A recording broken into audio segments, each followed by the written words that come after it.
Picture this. It's a mobster epic, a thrilling roller coaster of violence, betrayal, and more dishonesty than a used car dealership, starring the iconic trio of Robert De Niro, Joe Pesci, and Al Pacino. If you think they're too old for this, think again. They've got more energy than a caffeinated squirrel on a double espresso. This cinematic extravaganza takes us back in time, to an era before toxic masculinity was even a buzzword. These guys didn't need therapy. They needed an endless supply of cigars and fedoras. And let's not forget the buzzworthy youthification technology that makes De Niro look like a time-traveling digital ghost. It's so seamless that you'll be wondering if De Niro's found the fountain of youth in the mobster's secret hideout. Now, let's dive into the world of men who do business with the subtlety of a sledgehammer. They meet in dimly lit steakhouses, exchanging sorrowful hints and shrugs, talking about who crossed the line and who needs a polite sit-down to sort things out. But watch out. These cordial encounters can explode into violence faster than you can say, capisci. The jukebox might start jamming to some classic tunes right before the fireworks, and suddenly you're in the middle of a mobster dance party like no other. This is the tale of Frank the Irishman Sheeran, the mob's favorite painter, except he's using blood instead of colors. And guess what? He's got a crucial role in the mysterious disappearance of Jimmy Hoffa. It's all based on the true crime bestseller, I Heard You Paint Houses. But let's not get distracted by DIY projects. Painting houses in mob lingo means taking out the trash.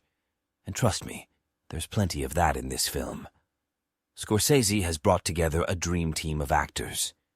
De Niro plays Sheeran, the war vet turned mob hitman with a face that could crack icebergs.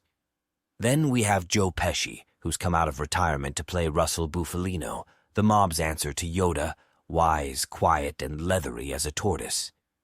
And Al Pacino? He's the charismatic Jimmy Hoffa, a man who loves his own voice almost as much as he loves the mob. The plot thickens as Hoffa introduces Sheeran to the world of Teamsters and mobster links.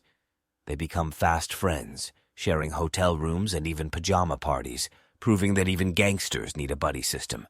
But trouble's brewing as the mobsters get upset with President Kennedy's failure to evict Castro from Cuba. And when Hoffa starts rattling the cage, things get chilly, it's made clear where loyalties lie, and it's not with your BFF. Now let's talk about the performances. It's like watching a masterclass in acting. De Niro, Pesci, and Pacino bring these characters to life with such depth that you'll feel like you're sipping whiskey with them at the local speakeasy. There are other great performances too, from Ray Romano to Harvey Keitel, making you realize that this film is like a mobster reunion. And let's not forget Anna Paquin, who plays Peggy, Sheeran's daughter. She's caught in the middle of this gangster drama, and you'll want to give her a hug and a ticket out of town. In the end, it's Scorsese's magic touch that turns this film into an operatic masterpiece. It's a bit like Goodfellas, but with a darker, more somber twist. These gangsters may be older, but their problems are just as deadly. Scorsese manages to bring the mob back to life, reminding us why we fell in love with their twisted world in the first place.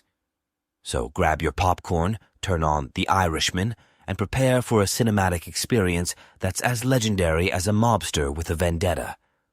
Martin Scorsese has done it again, and it's an offer you can't refuse.